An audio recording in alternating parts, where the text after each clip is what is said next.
God, இந்த பையன் ஹரியாச்சே.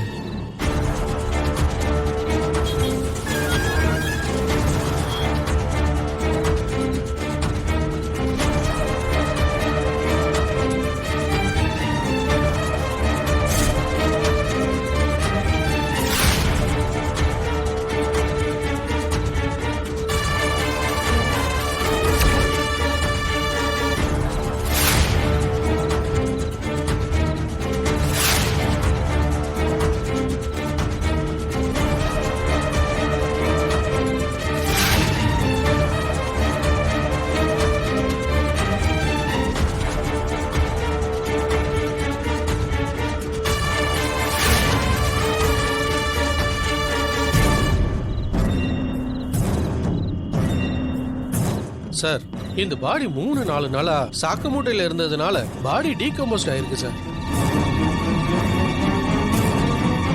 3-4 நாள்னா சாருவோட கல்யாண தேதியை ஒட்டி வர மாதிரி இருக்கு. ஆமாங்க சார். அப்போ அன்னைக்கு தான் இந்த பையனும் இறந்திருக்கான்.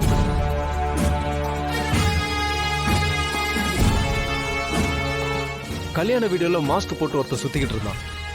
அவனை தான் நம்மளால ஐடென்டிஃபை பண்ண முடியாத ஆளா இருந்தான். ஒருவேளை அவன் இவனா கூட இருக்கலாம்ல? இருக்கலாம் சார்.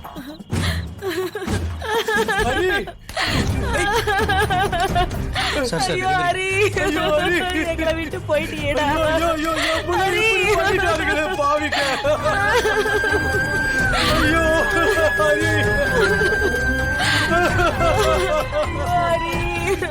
நம்ம பிள்ளை இந்த கோலத்துல தான் பார்க்கணுமா?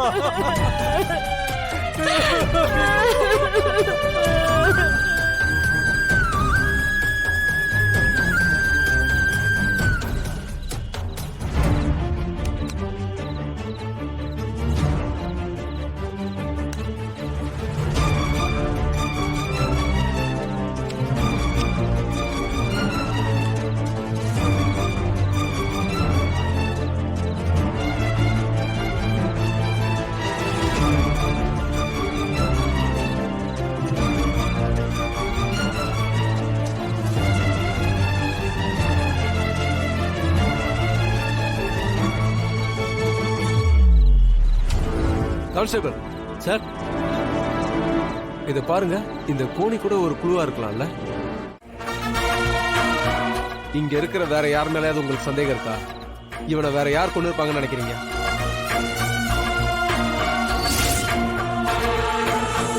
இல்ல சார், எனக்கு அப்படி எதுவும் தோணல.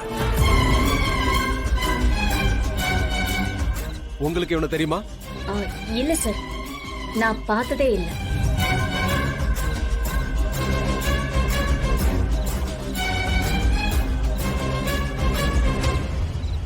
இதை தவிர வேற என்னென்ன திங்ஸ் கிடைச்சது?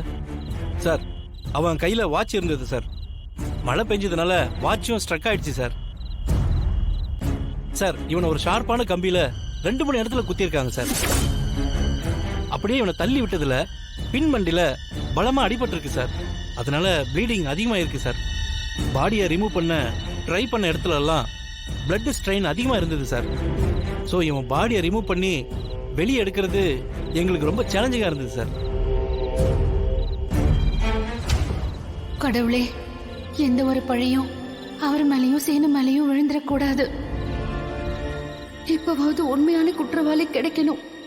பெரியப்பாவுக்கும் சீனுக்கும் எதுவும் ஆயிடக்கூடாது. கடவுளே, நீதான் காப்பாத்தணும்.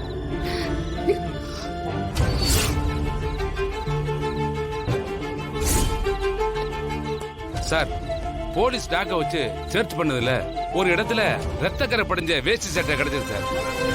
டாக்க வச்சு மோப்பம் முடிச்சதுல பக்கத்துல ரத்தக்கரை படிஞ்ச இந்த இரும்பு கம்பி கிடைச்சது சார்.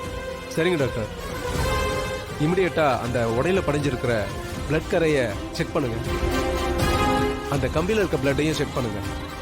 2 பிளட் கரையும் மேட்ச் ஆகுதான்னு பாருங்க. அப்புறம் ட்ரெஸ்லயும் அந்த கம்பிலையும் வேற ஏதாவது கைரகைகள் தடயங்கள் இருக்கான்னு நல்லா செக் பண்ணி பாருங்க. Okay sir.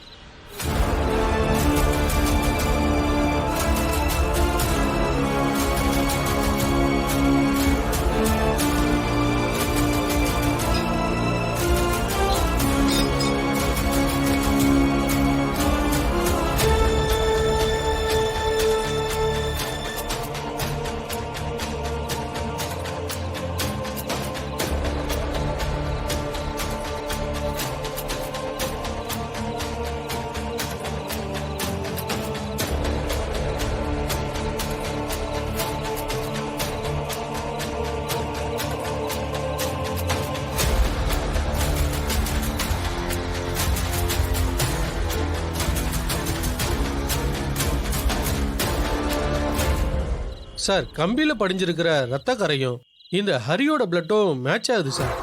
விடிஞ்சா சீனுவுக்கு இவளுக்கு கல்யாணம்.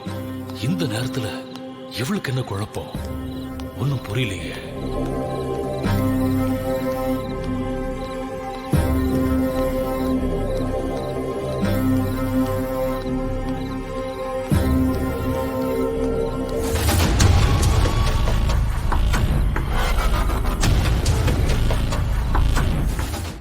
ஹரி இங்க என்ன நீ இந்த நேரத்துல? சரு, நீ இல்லனா எனக்கு வாழ்க்கை இல்லை சரு. உனக்கு கல்யாணம்னு சொன்ன நாள்ல இருந்து உன் வீட்டையே சுத்தி சுத்தி வந்த சாரு. ஆனா உன்னை சந்திச்சு பேச எனக்கு சந்தர்ப்பமே கிடைக்கல. சாரு, நீ இல்லனா எனக்கு வாழ்க்கை இல்லை சாரு. நீ என்னை ஏன் புரிஞ்சுக்க மாட்டேன்ற? நீ என் காதலை ஏத்துக்கலன்னா நான் செத்துருவேன் சாரு. ஏ நல்லபடியா படிப்பை முடிச்சிட்டா கண்டிப்பா நல்ல வேலை கிடைக்கும். அப்புறம் நிறைய சம்பாதிப்பேன். உன்னை நல்லபடியா பாத்துப்பேன் சாரு.